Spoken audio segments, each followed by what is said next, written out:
Dan pemirsa, apa yang menjadi kunci keberhasilan pemerintah dalam membebaskan Siti Aisyah dari jeratan hukum di Malaysia, dan dapatkah pemerintah menerapkan strategi yang sama dalam upaya untuk membebaskan ratusan TKI lainnya yang tersangkut perkara hukum di negara lain? Kita akan langsung membahasnya bersama dengan Wakil Ketua Komisi 1 DPR RI, Satya Widya Yuda, yang sudah hadir bersama kami di studio. Selamat petang, Pak Satya. Selamat malam. Terima kasih telah bergabung bersama kami di Prime Time News. Tanggapan Anda terhadap pembebasan Siti Aisyah, apa catatan khusus? Ini kan sebetulnya sudah proses lama ya. Jadi proses hukum yang dijalani sudah 2 tahun yang lalu. Jadi Komisi 1 dalam beberapa macam kesempatan selalu menanyakan bagaimana dampingan gitu yang diberikan oleh Kemenlu dan juga Kementerian Hukum HAM terhadap seorang warga negara yang kebetulan terjerat masalah hukum di negara lain. Nah, ini kita dan perlu, tidak sembarang kasus hukum tentunya. Ini adalah kasus yang menyita perhatian dunia. Ya, otomatis karena melibatkan negara yang lain lagi ya. Jadi kita melihat ini perlu didampingi, dan justru kita juga meminta, dan Kemenlu juga mengatakan bahwa sampai ada sekitar 7 lawyers yang terlibat dan juga ahli-ahli yang diperlukan ya untuk betul-betul mengidentifikasi bahwa masalah ini masalah murni, masalah hukum yang mana yang bersangkutan harus terbebaskan juga karena hukum. Gitu. Ini yang mesti dicatat ya, karena saya tidak sepakat gitu apabila ini dikaitkan dengan seakan-akan karena pemerintah menekan. Saya tidak melihat.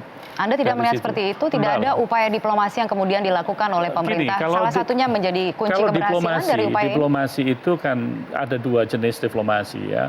Diplomasi yang benar kan tentunya kita tidak melakukan intervensi. Ya, karena diplomasi pasti kita menghargai kedaulatan Malaysia sebagai negara yang mempunyai produk hukum dan menerapkan hukum itu sendiri.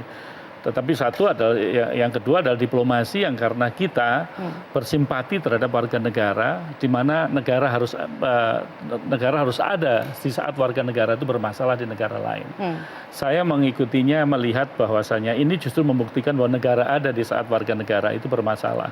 Maka dalam berbagai macam kesempatan yang tadi Presiden juga sampaikan, ya mereka mengatakan bahwasanya ya ada warga negara saya yang ada. Dan setiap kali itu selalu disampaikan, setiap kali ada pertemuan. Itu kan tentunya jelas untuk memberikan atensi gitu bahwa kita serius ingin mengetahui duduk permasalahan hukumnya bagaimana. Nah, kita serahkan di sana, dan memang di dalam perjalanannya kita melihat bahwa masalah Siti Aisyah itu ternyata tidak ada alat bukti yang cukup. Ya. Bahkan pada gilirannya ternyata proses hukum yang diberikan dan juga pendampingan yang dilakukan oleh Kementerian Luar Negeri dan juga Kemenkumham itu membuktikan bahwa memperkuat gitu ya, karena kan kita juga nggak pengen dong kalau misalkan ada sejumlah catatan kejanggalan mengenai kasus ini, terutama keterlibatan Siti Aisyah di dalamnya. Justru di situ letaknya kita bisa menyimpulkan ya setelah prosesnya selesai seperti ini ya. Saya tidak mau jump to the conclusions, tapi paling tidak setelah proses selesai bahwa dia seakan-akan seperti dikorbankan gitu loh, untuk satu tujuan yang lebih besar lagi gitu. Nah, itu yang menurut saya mesti clear betul ya, supaya kelihatan bahwa kasihan Siti Aisyahnya juga kalau ini hasil, katakan ya dalam tanda petik, hasil lobby, sebetulnya dia bersalah, wah kan kasihan dong. Ya kan berarti kan jiwanya dia malah terancam. Mungkin selamat sekarang, belum tentu selamat di kemudian hari, kan begitu.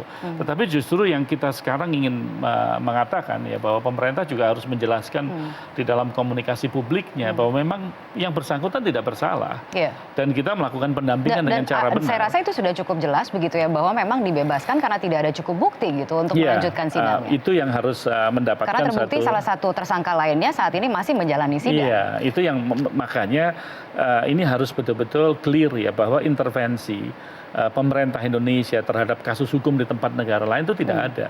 Tapi adakah misalnya hubungan diplomasi yang baik antara Indonesia dan Malaysia sehingga penyelesaiannya juga bisa dipercepat? Artinya ketika kita melihat setelah kemudian diputuskan bahwa Siti Aisyah terbebas dari dakwaan yang hukumannya adalah hukuman mati begitu, kemudian langsung ada koordinasi dan kemudian ada penjemputan yang dilakukan dan dikembalikan ke Indonesia. Apakah memang prosesnya bisa secepat itu kalau hubungan diplomasinya tidak baik? Ya pasti, kalau itu jelas mempengaruhi, namanya juga bilateral ya. Kalau kita mempunyai hubungan yang bagus, otomatis himbauan pada waktu Presiden mengatakan, saya punya warga negara loh di situ yang bermasalah, ya pasti lebih didengar. Kan begitu ininya. Tetapi tidak Kemudian melakukan merusak intervensi. daripada Ya. intervensi daripada proses hukum itu sendiri gitu. Saya malah sangat berterima kasih gitu kalau penjelasan publiknya sudah benar. Karena kita di Komisi 1 kan tentunya juga kita menginginkan supaya apa yang dilakukan oleh pemerintah dalam rel yang benar. Ya, kita sebagai lembaga legislatif kan kita tahu trias politika, ya bagaimana eksekutif mencampuri begitu saja yudikatif kan suatu hal yang tidak boleh kita jalankan. Kembali lagi ke soal tadi Anda mengatakan bahwa pendampingan yang dilakukan terhadap Siti Aisyah ini adalah pendampingan yang paling optimal begitu. Setiap kali ada pertemuan bilateral dan Saya setiap melihat- ada kesempatan itu selalu disampaikan bahwa Ya. memang ada salah satu tersangka berkeluarga negaraan Indonesia. yang saat ini sedang menjalani proses hukum agar mendapat perhatian. Betul. Gitu.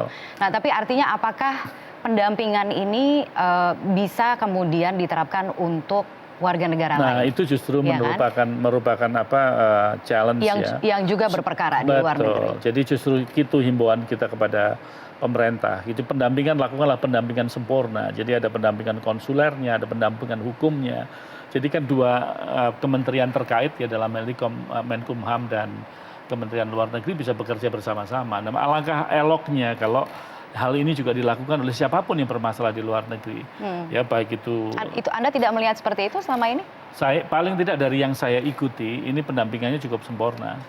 Ya, saya kurang detail kalau misalkan ada kasus beberapa waktu yang lalu dengan masalah yang ada di Timur Tengah.